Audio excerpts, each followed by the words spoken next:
20 წლამდე მამაკაცისთვის აღკვეთის ღონისძიების ფორმაზე ჯერ სასამართლოს არ უსჯელია, მას დღეს წარედგინა ბრალი, ოფიციალურად გააცნეს ბრალდება მასაც და მის უფლებადამცველსაც და ჯერჯერობით ელოდებიან სასამართლო პროცესზე გადაყვანას მისას. თავად, როგორც ადვოკატი აღნიშნავს, დუმილის უფლებით სარგებლობს და ისარგებლებს დიდი ალბათობით სასამართლოს ხდომაზე ახალგაზრდა კაცი, რომელსაც 13 წლის გოგოს მიმართ გარყვნილ ქმედებას ედავებიან, თუმცა ჩვენი ინფორმაციით მან თანამშრომლა გამოძიებასთან თავადვე აჩვენა გამომძიებულებს ის მიმოწერები, რომელიც Instagram პლატფორმაზე ჰქონდა მას 13 წლის არასრულწლოვან გოგოსთან.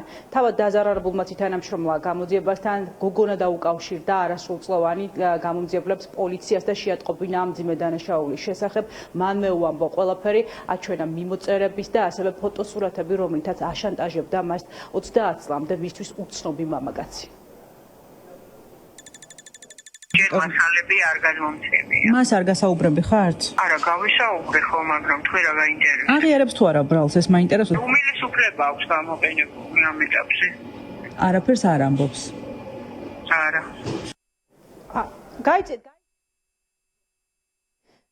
საკავებულ 30 წლამდე მამაკაცს 12 წლიანი მუხლით ედავება, საგამოძიებო უწყება, ის არ აღიარებს ბრალს, თუმცა თანამშრომლობს ნაწილობრივ გამოძიებასთან, სასამართლო პროცესზე დუმილის უფლებით ისარგებლებს სასამართლოს ხდომა იქნება დახურულ რეჟიმის წარიმართება გამომდინარე იქიდან, რომ აქ საუბარია არასრულწლოვან გოგონაზე დაზარალებულზე.